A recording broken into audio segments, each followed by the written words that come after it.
Hey guys, welcome to another episode of the Weekly Bugle. We've got some really cool stuff to go through today. We're going to start and talk about the new version of Modok, the Scientist Supreme. We'll talk a little bit about the event that I announced earlier this week. And then, as there's been very little MCP news since last Bugle, we thought we'd take this opportunity to do a bit of a deep dive on crisis card selection. I think a part of the game that a lot of people maybe don't put as much consideration into as they maybe should.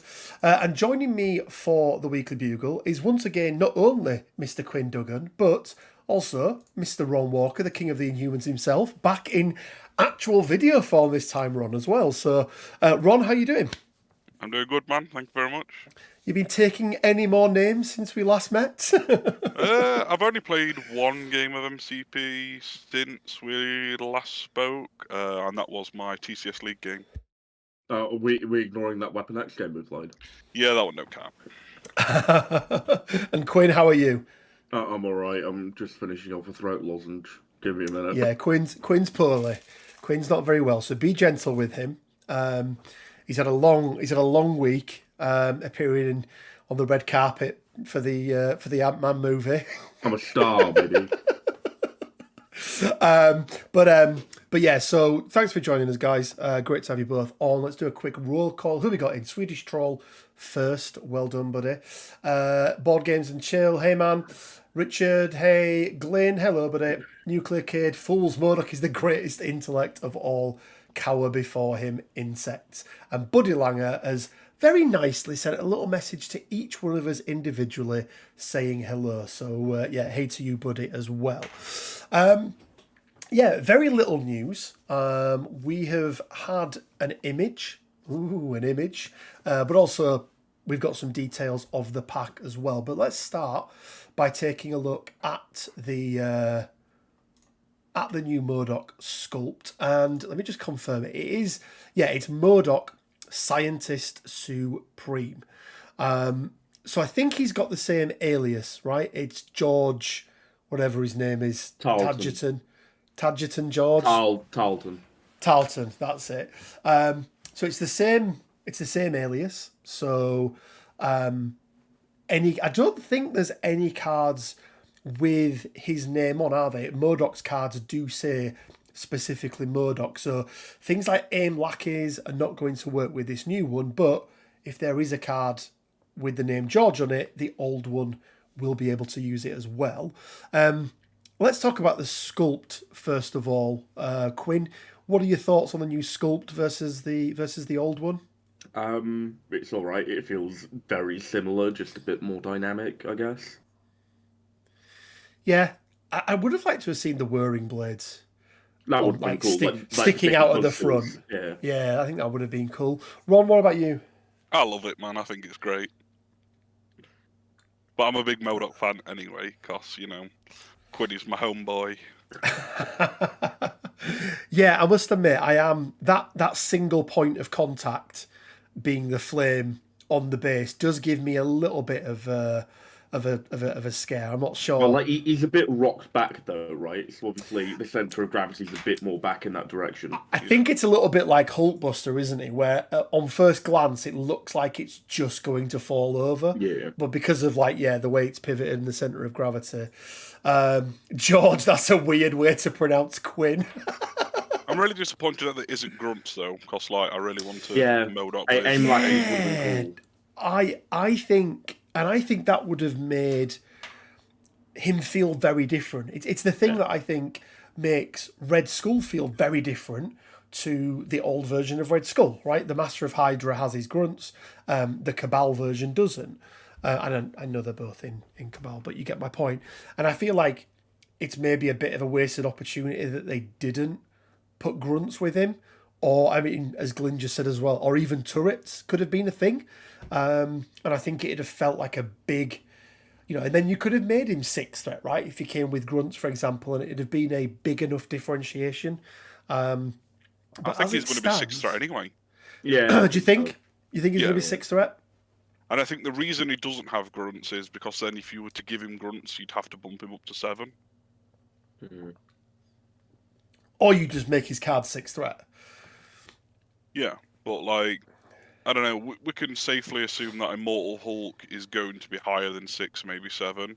So it's also safe to assume that this Modok's going to be 6 instead of 5. Yeah, I mean, my main question is what they do to make him worth that threat. Just make him even killier. Like, I don't know. It feels like it's just. I mean, more of the same, right? He is always going to be an attrition piece, right? Or he should be an attrition piece, right? He's literally designed for killing. That's it. No, so, only for killing. Only for killing, right? Modok. For anyone that's seen Ant-Man, it's the bit where Ant-Man goes, but that would be Modok. But and I get that the old version of Modok had some control, but yeah, I don't get. Maybe the weapons that are on there allude to the types of weapons he's going to have. Like there's some like a rocket launcher thing there, and what looks like could be a laser beam thing at the other side. I don't know. This Modok's going to have a long move. A long move. Long move on that base. You are How dreaming. good would that be? Like, Dear break Lord. the game. Long move Modok. Let's go. Zoom. Long move Modok. Spend 2 power and reduce collision damage to 0. It's just a tank, basically. Oh yeah, it's he's the got Hydra like tank. 7 dice mystic beam from that laser gun. Yeah, range I like 5. Can't crits. Wild 4 fierce. 4 threat. Sounds like a 4 threat to me, Ron. Yeah, it would be interesting because that is the one thing. And Quinn, to your point, where you're asking like, what's he going to do? What difference can they make him? I do think his mobility is one of the things that does hold Modok back a little bit.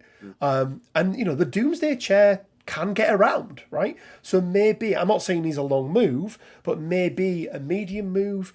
Maybe he's got some sort of play, called lift off or something, that's some sort of place that lets him, range 2 or 3 plays or something like that. Long move Modok, but he can only move once. Have we ever had a restriction on a character that can only make one type of action? I mean, closest you get is cat and mouse. But that's not on the card, is it? You're yeah. trading, you're trading something off. That's why I said closest, not this is the thing. Yeah. Justin asked the question, if he's a leader of a new AIM affiliation, there's just not a lot of characters they can use it for, like Strucker, Red Skull, Modok, and a ton of AIM grunts. I don't think, Justin, we'll take a quick look at his card pack. His pack. I don't think he's going to be a new affiliation. I don't think we've got. Nah, he only comes with 2 cards. Because if we take a quick look here and take a look at the back of his pack there, so you can see that he comes with the model, 1 base, a stat card, and 2 team tactics cards. And if we read the blurb, none of the blurb. Every time there's been a leadership tactics card, they've put it in the blurb, haven't they? And I think if it was the case, they would put it in there. Now, if they release a name, then I think he would be part of it 100%. But I don't think Modok is bringing a new affiliation with him.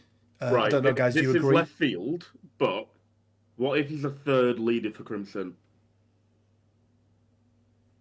I wouldn't like that.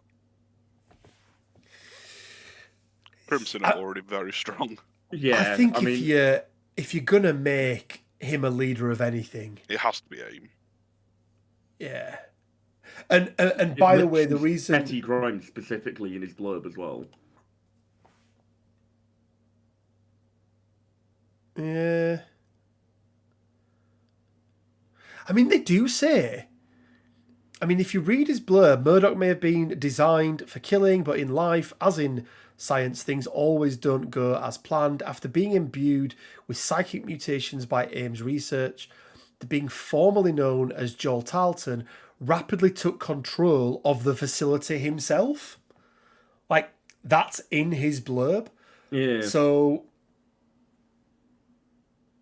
I just usually and so there's two reasons that make me think he's not a leader. First of all, it's not in the main bit of his blurb, not on his box, but on the pre-orders. Secondly, there isn't a affiliation card in the box. And even with the Sentinels, we still got the affiliation card.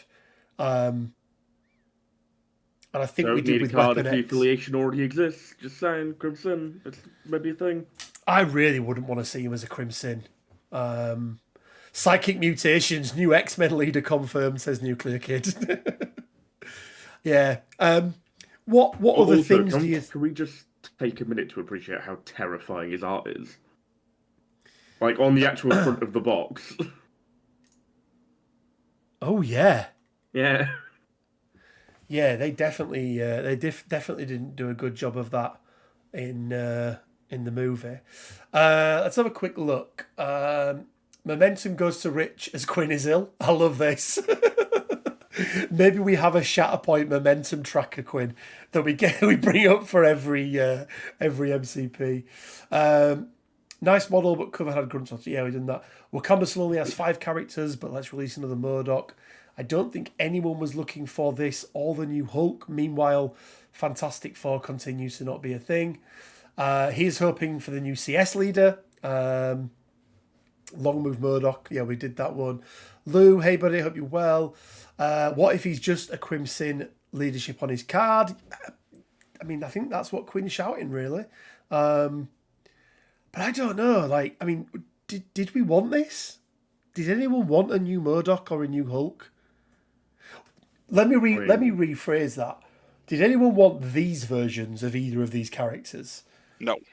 Because I want AIM leader with grunts Modok, and I want Worldbreaker Hulk. Yep. You know, leader of his own affiliation. That's what I wanted. I don't know if you guys are the same or. Yeah. Maestro would have been cool. Yeah, I'm not. Maestro would have been cool. Yeah. Swedish Troll says, "Screw Modok, give me Brodok."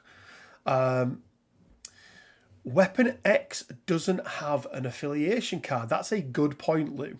That is a good point. I also think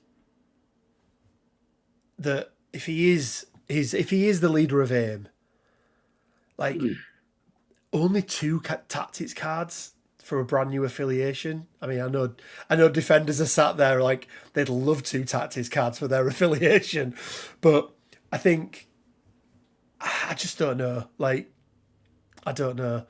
It's really interesting because I think some of the releases are, I'm not saying tone deaf, but they're not really what people are asking for, are they? And I almost get the Modok one a little bit because because he's in the new movie.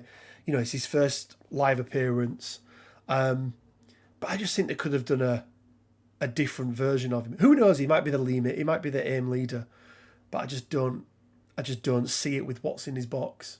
I mean, in all fairness, like, affiliations don't really need more than 2 tactics cards. Like, affiliated cards. Like, I mean, think about Wakanda. They've got 2, and it's Wakanda Forever and the one nobody plays. What is the other one? Vibranium Shield. Yeah. Vibranium Shielding, that's the one, yeah. Yeah, I mean, it is... So, like, it's not out of the realms of possibility that there are just 2 affiliated cards in there. So what do you think? Make a call. Do we think we've got a new leader on our hands here? No. I new very affiliation? much doubt it. I'm... Well, if there's no new leader, there's no new affiliation, is there, Rich? No, I'm asking, it's a double barrel. Do we think there's a new leader? And if there is a new leader, is it a new affiliation? That's my point. I think you are more likely to see him as another CS leader than you are to see him as leader of AIM. Yeah. But even with that, I don't think, like, the former is particularly likely anyway. No, I don't think I do. But yeah, look, I mean, he's a cool model. I mean, we knew he was coming, but even so, Yeah, just not a big fan. I'd preferred another Shatterpoint article, to be honest. I mean, yeah, I probably would agree with that. Did we know about Hulk and Modok from the Mini-Stravaganza? I think we did, right? That's when we knew about them. They said that mentioned it on a stream somewhere. I can't Yeah, remember exactly where. Yeah. Yeah, so we did know about them, but again, I don't know. I just think it's. I just think with everything we don't have, they could have done something else that we wanted, and this probably wasn't it. But who are we? Who are we mere mortals to question? You know. I mean, me and Ron are MCP's like biggest and second biggest influencers. Thank you. So you might be immortal, Rich. We're not. We're above you petty peons. Put it this way: Ron is most definitely MCP's biggest influencer, but that has nothing to do with his number of followers, does it, Ron? I've got followers worldwide now after York. You have, mate. You are royalty now, inhuman royalty. Please just give me Squirrel Girl and Gwenpool, then I'll be complete. Yeah, let's ask that question. Seeing as there's three of us on, before we jump into talking about crisis cards, what is your number one pick for the rest of Shang-Chi? 100%. Just fucking give it me. Right. Oh, wow. Let's say that you get to pick a box that comes out, because that makes it a bit more interesting. Wow. Who comes in this box for Shang-Chi? What would be your ideal? Colleen Wing, obviously. Oh no, it's got to be Fat Wong or Jessica Jones. Fat Wong. I would like a fourth threat like Benedict Wong, Star Wong. I think that'd be cool. What's he called? What does she call him? Wongers. And that needs to be his alias, like Sorcerer Supreme Wong, and then underneath is just Wongers. No, it's Wongers, Sorcerer Supreme, and then Wong. Oh right, okay. That's the way around you do it. Yeah. Ron, what about you? Oh, that was yours, wasn't it? Yeah, mine's the defender pick. The defender pick. Quinn? I'm going to pick the real bestest boy. I'm going to have Cosmo and Mantis as a 2-pack. Give Guardians some proper mystic powerhouses. There we fucking go. I wouldn't mind that. I think for me, I still really want to see Apocalypse. I just think Apocalypse, and he has some sort of thing where he can pick any characters to become his 4 horsemen, and that's it. Like, and maybe they even have their own cards, and you can then just use any characters you want that embody them, or I don't know, something like that. So he's always got himself and 4 other characters. I don't know how that would work. Out of everything in Marvel, you choose more fucking mutants. Pardon? I'll just choose the original mutant. Well, the oldest mutant, let's just say that, not the original mutant.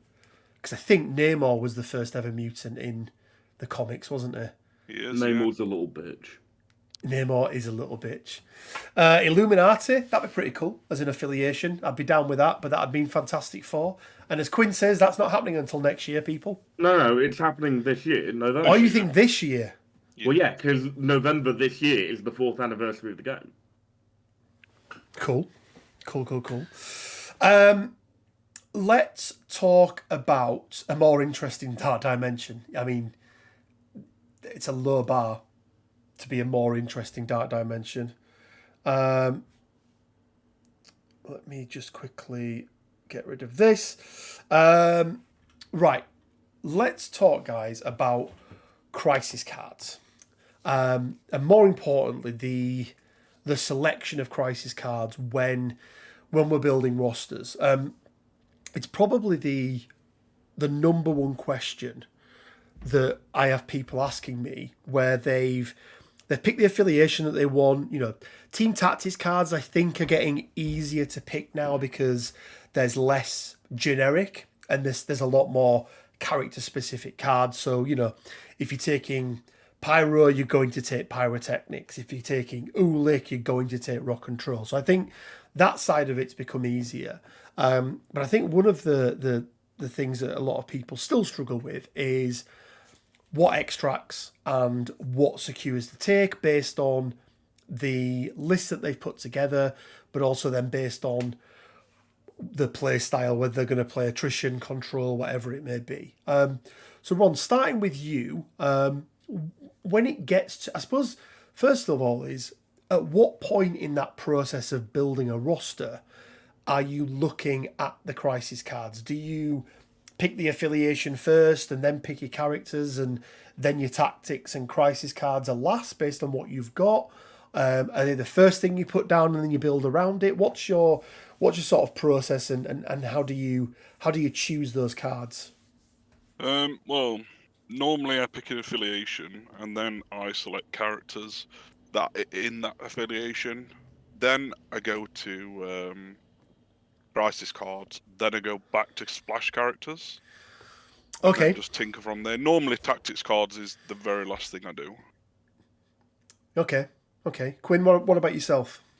I typically do my full 10 of characters, then crises, then, like Ron, I do tactics last. Yeah, so interesting. So I tend to do it almost the same as both of you, and a little bit different. So for me, I'll usually look at the core characters I'm putting in there, then and usually, you know, the 3 or 4 characters that are going to make up my squad, you know, 70% of the time, 80% of the time. Then pick tactics cards, then pick some crisis cards, but then go back and look at what I'm missing based on either threat level or, you know, what am I playing? Do I need, you know, if I'm playing senators, I need some anti-mystique tech in there, for example, or something like that. But, okay, so getting into the nitty gritty of it then, and let's just bring these up. So these are what we've got at the moment, crisis cards wise. For anyone that doesn't know these, let me send these. I'll put these in a link and put these in the video when we've done. But we've got these new crisis cards, and not only did the crisis cards change, but the actual maps changed as well, didn't they? So I think now we've got 21. I want to say, sounds about right. Is it 11 of one and 10 of the other? I can never Something remember. like Yeah, so it might be 9 and 11. 9, 10, 1, Something 2, weird like that. 3, 4, 5, 6, 7, 8, 9, 10, 11, 12. 10 and 12. There we go. So 22 in total. But we have also gone from having 6 maps, was it before? A, Yeah. B, C, D, E, F. Well, and now we've also got... I don't know if you can count A. Well, I mean, could you even count A? But now obviously we're all the way up to 11 different maps. I mean, it's obviously changed what crisis cards you're selecting, but when you're looking at a crisis card, what are you looking at in terms of, and let's start with secures, because I think there are things that matter about secures that matter less with extracts, but looking at the secure side, what is it you're looking at in that card when you're selecting, you know, the 3 that you want to choose from? Is it the number of VPs that can be scored? Is that important? Is it the layout of the map? What's the most important thing for you, Quinn? I think all of those factors have to be considered in some way or another. For example, Gamma is an awful crisis now, and I hate it because you don't score 2 in the middle and it's pointless. But for some teams, having fewer VPs available on the board, typically most people are going to score 2 each round. That can be really good for attrition teams, for example. Also, like the E-map can be really good for, once again, attrition teams that want to sort of consolidate the fight in one area and be able to get 2 attacks off with every one of their characters rather than like having to move and stuff like that. Also, threat's a big factor because ideally you don't want to be including threat values in your roster as a whole that potentially your team is not very good on. Because if you end up, getting prio, picking what you want, and you end up just, luck of the draw, or bad luck of the draw rather, getting a card that potentially screws you against a certain opponent in terms of threat, maybe don't include those. Yeah, there are definitely some affiliations, aren't they, that I like take Guardians for example. For me, Guardians, if you're playing them properly and not taking Thanos, they definitely fit better into that 15, 16 threat. Below 17 as opposed to when you start to go into the 18, 19, 20s, you're giving your opponent the ability to take some, two, maybe even three potentially big characters like a Rhino, like a Juggernaut that are that much harder to take down. I do like how you think real Guardians involves Ghost Rider. Of course it does. Of course it Meta does. bastard. Meta bastard. I am the meta. Sorry, I got all Danger Room on you then. Anyway. Well, we can't talk about Danger in Miami. Yeah. No, I know. Ron's banned. What do you mean Ron's banned? Ron loves the Danger Room. That's why we can't talk about them. Let's not. Anyway, Ron, what about you? What are you looking at with, in particular with the secures? Let's say that you attrition versus control or whatever it is. But what is it you're looking for when you're picking your secures? Mainly for me, it's the layout.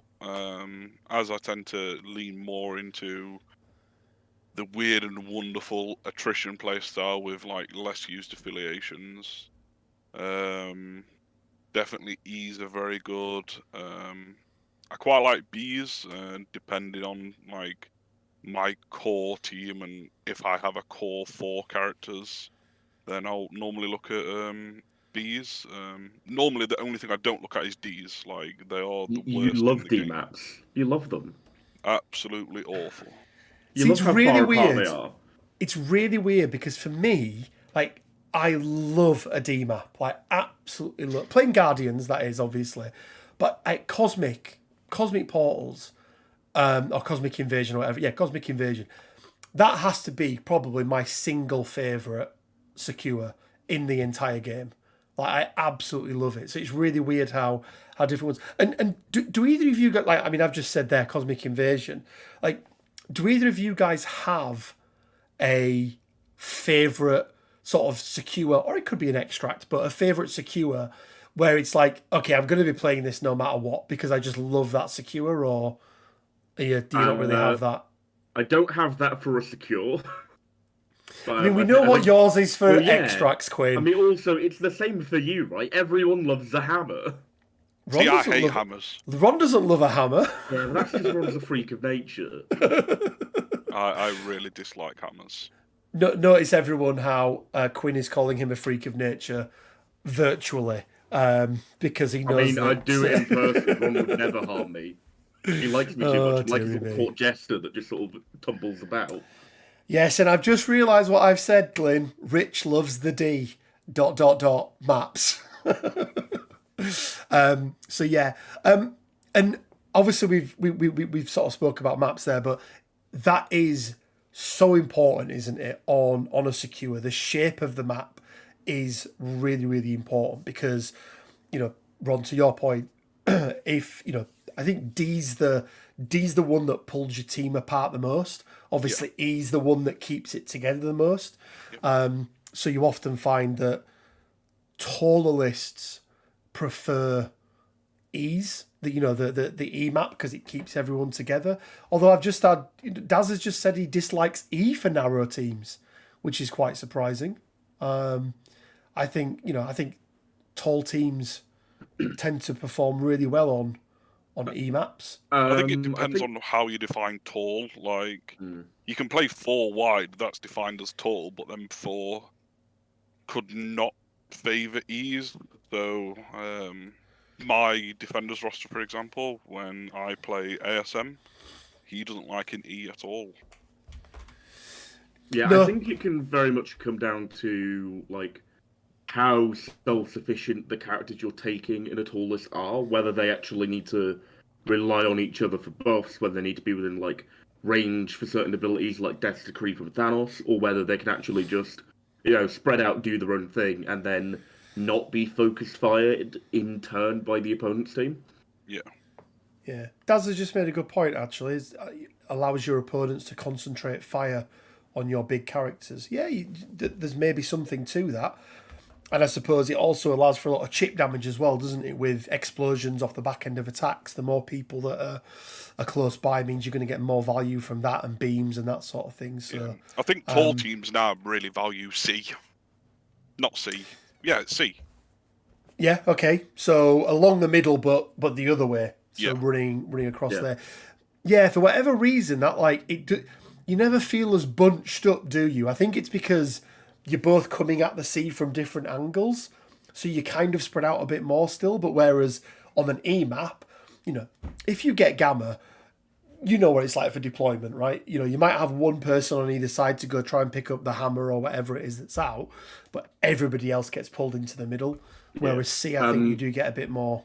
We've just had a really important announcement, Rich. If you'd like to go and look at the AMG Twitter. Oh dear. Is it really, really important? It's really, really important. I think you should go look right now. Oh god, it's going to be a 3D of fucking Ahsoka or something, isn't it? It is Ahsoka, yeah. Is it really? It is Ahsoka. It's not a 3D of Ahsoka. It's a picture of Ahsoka, Bo-Katan, and the Clan Cries Mandalorians. There we go. Ooh. A picture that we've already had most things of. I love how so many people keep confusing this guy for Jango Fett as well. Well, The guy on the Ahsoka's left. face looks really derpy. I think they've done an awful job with Ahsoka's face. I think they did a really good job with the Padawan Ahsoka. Yeah. But also with just the actual art on the cards. They've tried to blend the sort of Siege of Mandalore Ahsoka with the Ahsoka from the TV show. It just doesn't quite work. Because that's not what she looked like during the Siege of Mandalore at all. No, it's not. I think they gave her red lips or something. It's that's not what she looked like at all. Well, it's like not giving Emma blue lips. Yeah. Yeah, that was a bit weird, wasn't it? It was a bit weird. Okay, on to extracts, because there's two parts of the game. I'll ask Quinn, but I know the answer. Quinn, what's your favourite extract? Oh, I really like Legacy Virus. You fucking played that against me the other week. Did I? Yeah, and then you lost. You lost the right to play. Yeah, that tends to happen. To be fair. This is true. This is true. Yeah, I like hammers. Hammers are good. Everyone likes hammers. Anyone that doesn't like hammers, as I previously mentioned, is a freak of nature. Ron, what about you? Have you got a favourite extract that you always want to take? Oh, now we're in realm. This is where Ron lives. This is where Ron comes into his own with his extract game. Absolutely. So, I really do miss herbs and panic grips. I used to love herbs. To be fair, herbs are so good. Oh, it really bothered me when herbs went away. Do we think Ulick? Do we think Ulick broke herbs? Is this what we're saying? I think it were Nick Fury that broke it. Yeah, it wasn't Ulick because Rock and Troll drops all of his extracts. Yeah. No, but he can get there to it, and then yeah.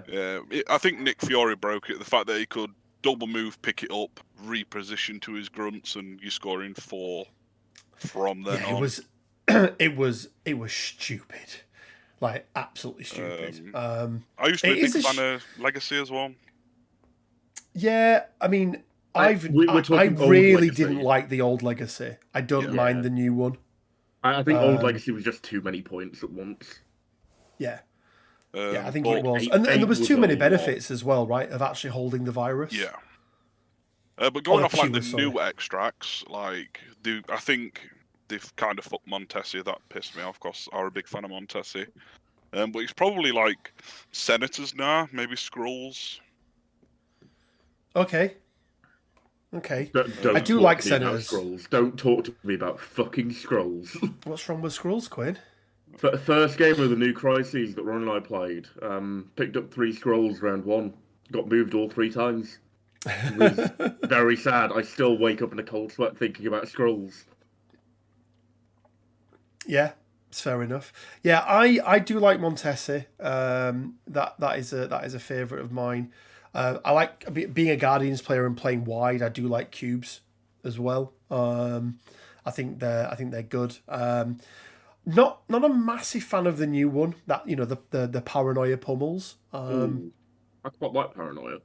Just not being able to sort of get into it really. But yeah, I do like that. And are you concerned at all about the map shape of an extract? Does it really come into play at all? I mean, I gather for going and collecting them, it's a thing, but obviously once they've been picked up, the shape of the map has no bearing on the game afterwards, does it? Yeah, Yeah. see, just going back to Paranoia for a minute, I think Paranoia, just as an extract, exemplifies one of the key aspects of like actually choosing what missions you're playing, because there are some affiliations and some characters that absolutely excel on things like Paranoia, and there are some that don't, and I think that could be like a very big factor in picking what you play. For example, Nick Fury, brilliant on Paranoia because he sends his grunts up, they pick up the thing, they take a damage. He then moves up and grabs the one next to it, and then doesn't take damage. If the grunts die, you drop it behind them, and then if your opponent doesn't have a similar play with grunts, then they aren't going to be able to get. They're probably going to end up at an extra disadvantage because they pick one up. You then go and pick up the third. And in the same vein, on that same crisis, healing factor characters are very good on Paranoia because they walk up, grab the Paranoia, immediately heal off the damage it deals to you. Yeah. Yeah, it's quite a good one for Weapon X, isn't it? Just because of the characters you've got. Or just mutants in general. Like, if you're playing X-Men, you take in New Logan and you take in X-23. If you're playing Brotherhood, it's likely you're playing New Tooth. Yeah, no, that's fair. That's absolutely fair. And how important is it when you choose your extracts to make sure you've got a turn one play for them? Some common ones, we mentioned it there, Quinn. You've got Nick Fury, right?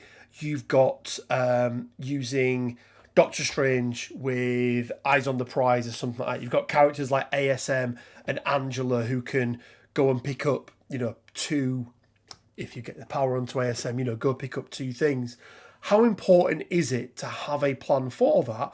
And how important is it to familiarise yourself with some of the other plays that are out there, like the Senator's play, for example, under Mystique Brotherhood? What are your thoughts on it? I'd say being familiar with what your opponent can do on a given extract is more important than having your own plan for it.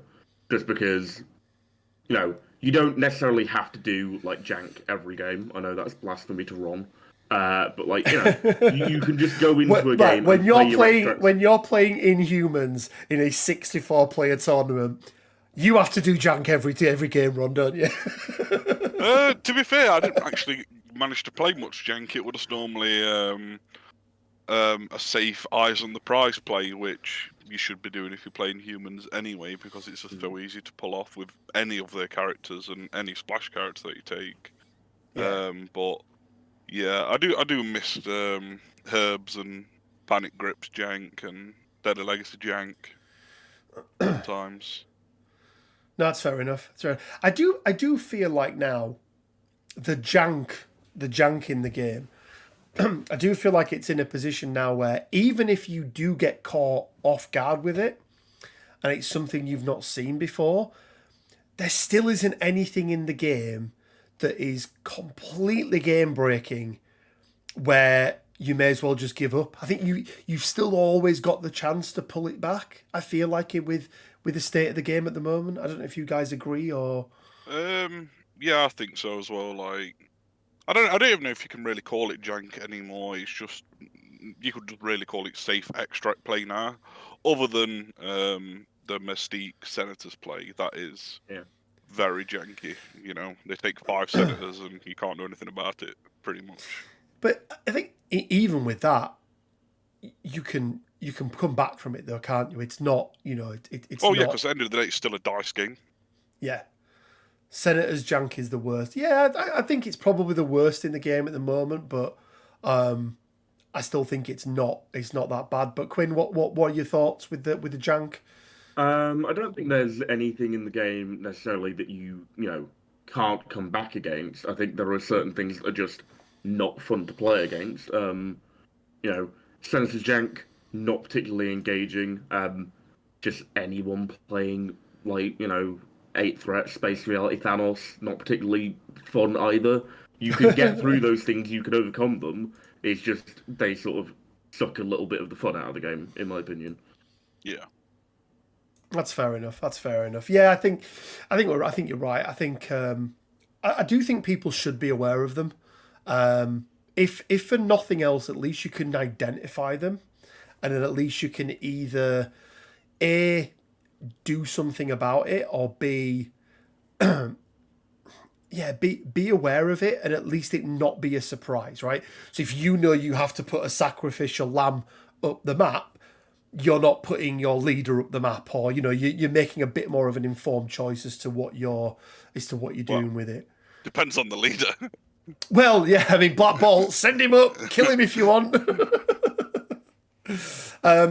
So Smatter's put here, and it's interesting.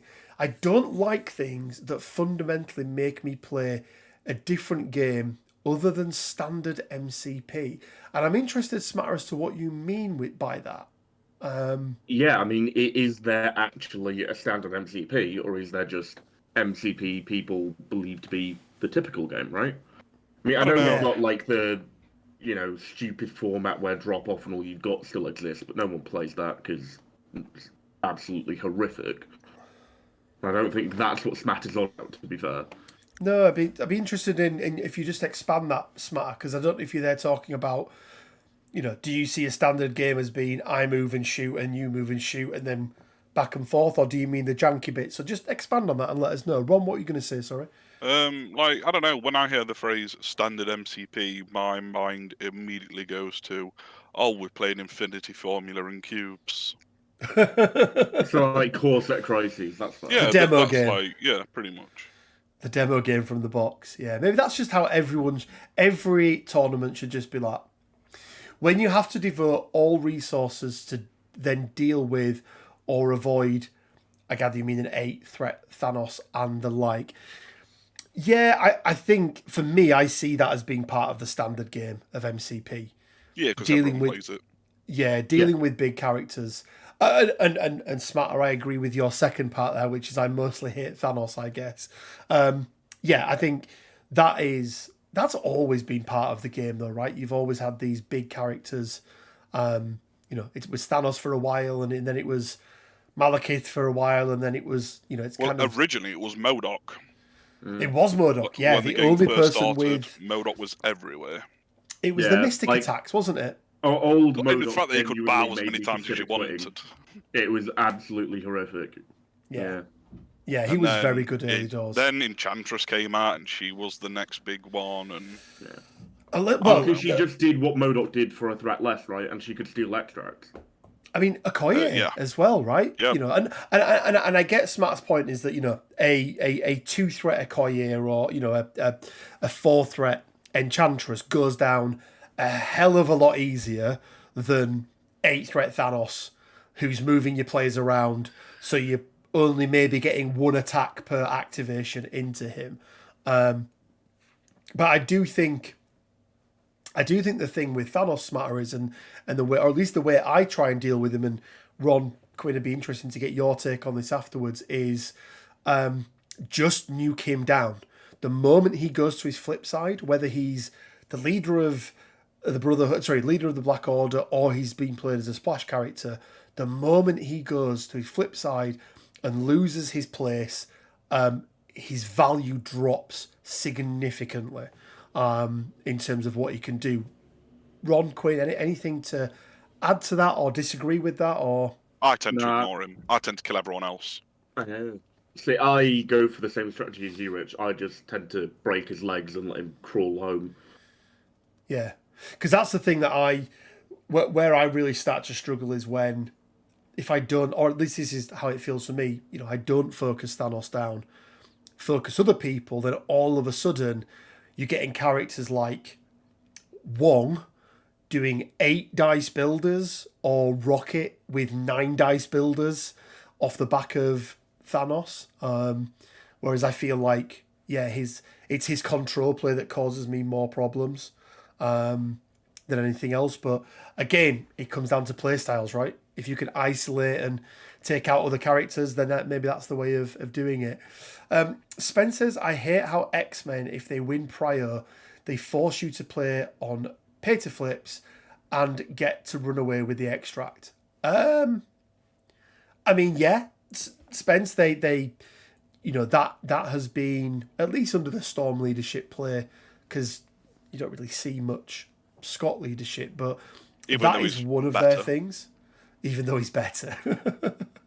Yeah, I mean, I'm not a fan of pay to flips, but the characters I play don't, or the affiliations I play don't excel at them. But that's, that to me is just one of the things that X-Men have got. I don't see that as being, I don't particularly hate it. I don't really like it, but it's, I just see it as being an X-Men thing. And because I'm aware of it, forewarned is forearmed and all that good stuff. But Ron, Quinn, it's also it's also not just an X-Men thing. It was very much an Asgard. Asgard thing before that. Yeah, very much Asgard. Like That Dead dimension. Dimensions, every game. Dark Dimension, they love pay to flips. Yeah, I think anyone it's that can just one of really those abuse things. early power. Yeah, like, I mean, page flips, just generally speaking, are a way to just have something in the game that makes that extra power generation more of a benefit, right? And I think that's not necessarily a bad thing, not necessarily a good thing. I think just sometimes you do have to bite the bullet with certain affiliations, and you've got to just play around that. Yeah. I still think there are plenty of affiliations, though, who I think X-Men do well with it. Asgard, as you mentioned there, Ron, Mystique's Brotherhood, right? Because if you can pick up the extract first and then go to the secure, you're essentially getting 2 power that round, right? To be able to do it, because that's the big thing. So for anyone that doesn't know what we're talking about with that, the pay to flips, the big thing there is that a standard character round 1, unless they have something like the +1 power from Asgard, or they get a power back like with Mystique, or the what's it called? The is it first class? The X-Men class? First class. Yeah. Most characters only start with 1 power. If you've got to pick something up and you've got to pay to secure, most characters can't do that round 1, can they? So, but yeah, I don't mind it. I don't mind it. To Jeremy, I think this is a challenge for Ron. I've actually played this already. Glenn's meme team at 17. Cyclops, Jean, Wolverine, and Colossus. I've actually me. played this 17. It's interesting. You literally have to get Cyclops to do everything. I think rough is probably the word. Yeah, that, it's rough that you're looking at there, but yeah, guys. As we go through, because we're going to jump into the painting stuff now. We'll jump into the event that I want to talk about a bit. But any other questions about extract secures, put them in here. But also head on over and go to the Discord. There's a roster building section in there where if you want to put your rosters in, or you want to ask questions or anything like that, there's loads of experienced players that are on there, and we'll give you some hints, some tips, some pointers on, what maybe works better than others. And go and have a look. We've done a couple of opening Gambit videos. We may need to take a look and do a couple more of them and update them. But yeah, go and take a look at that. Real quickly, guys, I want to just spend a minute or so, for those that didn't see the video this week, this is something I've been thinking about doing for quite some time, but the Champion of Champions event. So I have just put in, I think, 25 different events into Longshanks. You can see them all here. They're all open. They're all available to register to now. If you want links to each of these, head on over to the Discord. There is a dedicated space in there. Go to the Champion of Champions event page. There's a pinned comment with links to all of these. There's some rules in there, but essentially there's a qualifying event for each of the affiliations. And then the winner of each of those qualifying events will then represent their given affiliation in the finals. And it'll be 25, 24, 26. It's not going to be 25, obviously, but it'll either be 24 or 26. We're kind of hoping that that there's another affiliation out before the end of June. If there isn't, we'll drop unaffiliated because they're the only real non-affiliation. But head on over. It's completely free to join. And we're hopefully next week going to have some nice announcements about some sponsors who are going to be sponsoring both the main event and some of the individual events there as well. It's completely free to join. The only sort of preface is you really need to have access to Tabletop Simulator because it'll be people from all over the world that you are playing against. But head on over to the Discord, go check that out. And you can pick your favourite affiliation to play with, or you can enter every single one of them to give yourself the biggest chance of qualification. Quinn's not allowed to join the Avengers one though, as we know. How are you, Quinn? Oh no! Can you hear that? It's the sound of Rich beating a dead horse. Why is that, Quinn? Oh, how much did you beat the Brotherhood dead horse? Not very often, I don't think. Oh, you did. For the first couple of weeks. I don't think I did it anywhere near this much. First couple of weeks, you definitely did. Anyway, let's have a quick look. Rewatch your old draft vid. Drafts are a good bit of fun, Glenn. They are really good. I do enjoy draft. And it's not even the games afterwards that are the best bits. Like, it's the drafting process. Is really cool. We maybe have to. Maybe that's something we do in the not too distant, Quinn, and we'll do another draft. And I love how you keep saying, "Oh, Quinn." And Ron, you can join. I'm great in a the draft. title of co-host yet, you fuck. I'm going to be great in a draft. I'll take Thanos, or I'll take Steve. I'll take Black Bolt. Trouble in Paradise, says Tyler. But painting competition. Ron, as you were our guest last week, you know you only ever a guest once. Now you're just here, right? That's how it works. So you got to pick the painting competition last week. So 22 cost Sam, 34 cost Steve with the highlights. Yeah. I mean, I would just like to say I won that entire draft with my 34 cost Steve, so... Yeah, but... Just saying. Yeah, but if we do it again, you won't be winning with him, will you? Oh. Okay. Well, I know the horse is dead, but fucking hell, you could leave him alone. I am flogging that dead horse, Quinn. I am flogging it. Can't even use him for fucking glue now. No. Stop, he's already dead. So the theme this week, in honour of Mr. Ron Walker beating everyone with Inhumans and Ulick, you picked Inhumans as a theme this week, Ron, didn't you?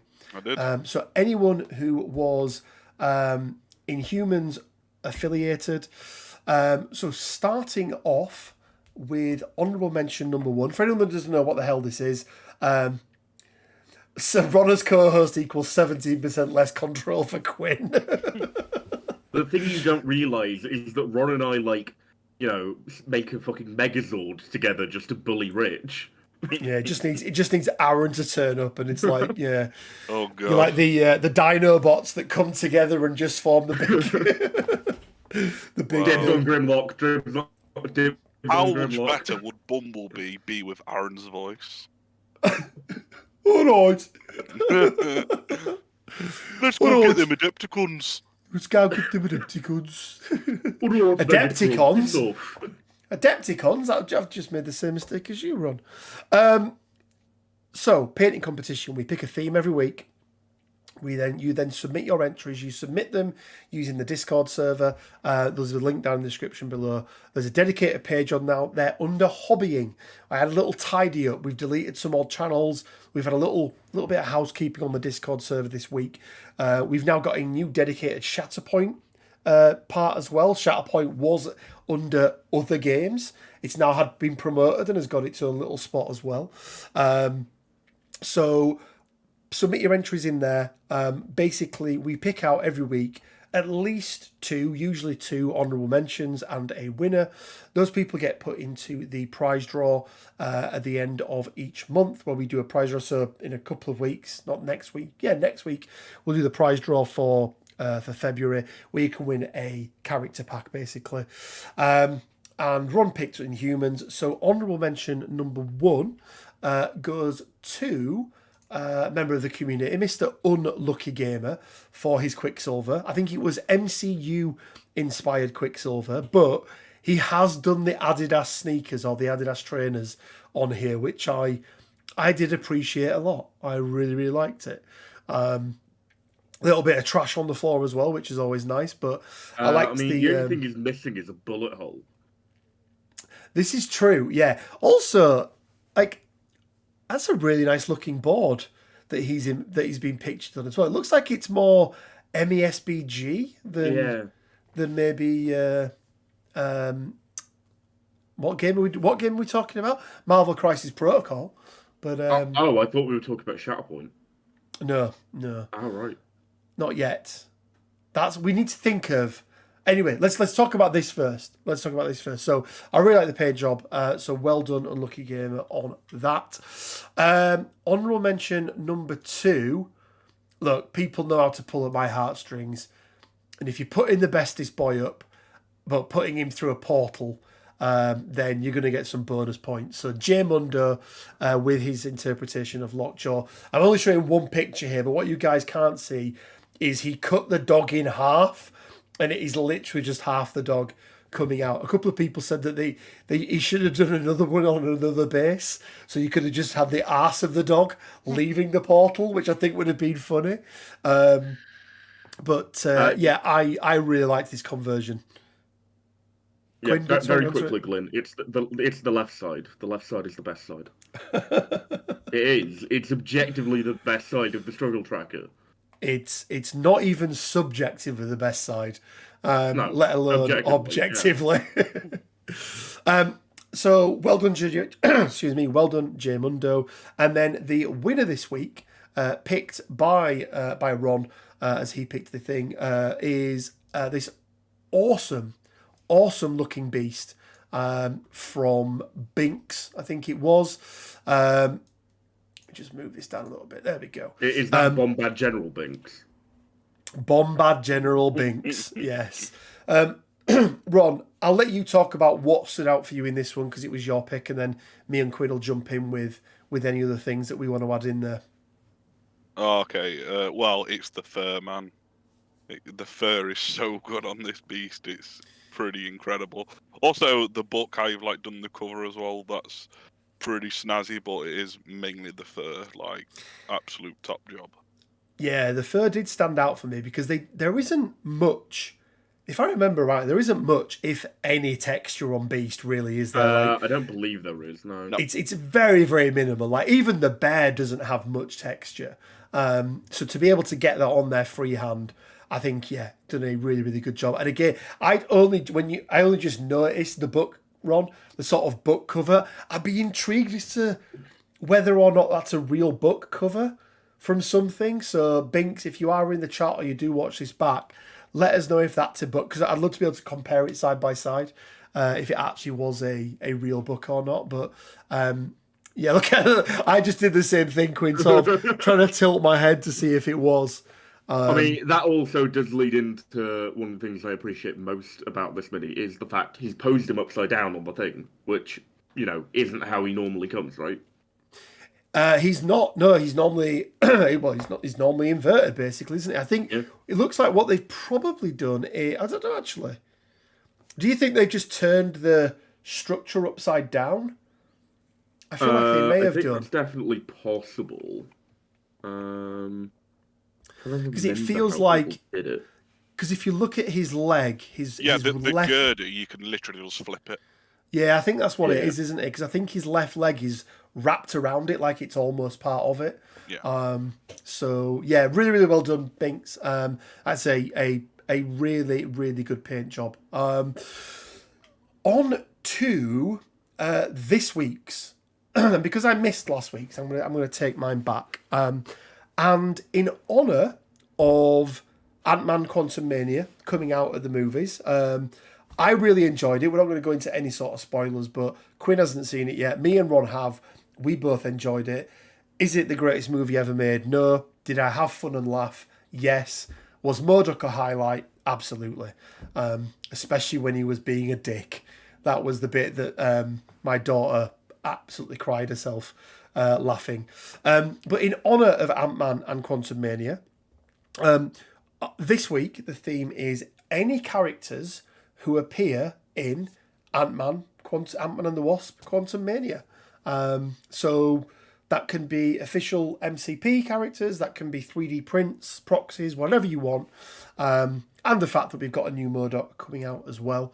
So yeah, any character who appears in Quantumania will be the theme for this week. So yeah, there we go. Ron, Quinn, anything else to add? Any words of wisdom you want to impart on our viewers before we say farewell and sail off into the distance? Well, I know Quinn wants to talk about Shatterpoint, so there's nothing from me. I just want to reiterate that objectively, the left side of the struggle meter is the best one. Nah, it is. I like the right side. You light side dickhead. So, whilst we're on that point, guys, let us know, including the greatest Avenger, Modok. Quinn, can I show the picture? I mean, sure, I don't think my input either way is going to deter you. That's incredible. So, you are right, by the way. Yeah, It wasn't going to deter me. That wasn't let even me a just- courtesy act. That was just like effectively just making yourself not liable.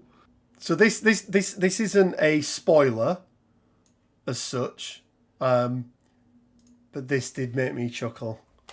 It's far too much, like to the point where my girlfriend came up to double check that I was okay the other day because I sent Ron it and showed Ron and we were just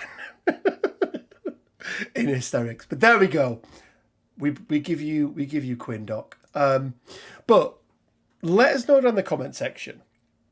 Would you like to see, once Shatterpoint is up and running and going, would you like to have a single show like this where we cover both Shatterpoint and MCP on the same show? Would you like to see a separate show, so another weekly show, or maybe we do them both bi-weekly, something like that? Oh, I've got the perfect name for the Shatterpoint show, though. We do it Go on on, that's the Saturdays. other thing is... We go do on. it on Saturdays. It's called Shatterdays. Saturday sounds like Yeah. you shit. Sounds like you shit That's yourself. why it's the perfect name. Well, I think I might just leave now. Shatterdays. Well, can you not handle my genius, Ron? Dear Well, Lord. it's just off. Dear Lord. But yeah, let us know. We're looking for some feedback on that. We are covering Shatterpoint on the channel. I just don't know if it warrants separate shows, different days, says Josh. Okay. We'll I maybe know try what and... my vote goes towards. Go on, Quinn. Your vote counts here sometimes. It definitely doesn't. But I'd go for one singular compiled show. Because, I mean, I imagine most of the time we're going to get either Shatterpoint news or MCP news in a given week, and therefore it just keeps that weekly news format going and chugging along rather than having one show a barren, desolate landscape and the other one all shiny things. No, maybe that's a good point. We'll take a look and see though. But rest assured, we are going to be covering Shatterpoint, as you've seen with some of the videos that we've already got. 1 second. Shatterdays is getting a few votes, Quinn. So there we go. Will there be any TTS games this week? Yes, Ron's already played his game and won, obviously. I'm playing my game tonight in just over an hour, about an hour and 25 minutes. Cool. Ron, do you have anything you'd like to talk about that would divert viewers away from Rich's game? Oh yeah, I'm on Dr. Norbert's stream co-hosting today at 8:30. Go watch that. It'll be way better than watching Rich. If I'll you'd rather, be there you know. instead of supporting Rich, so you know. Plus, the other one has Dr. Norbert, so you know. I mean exactly.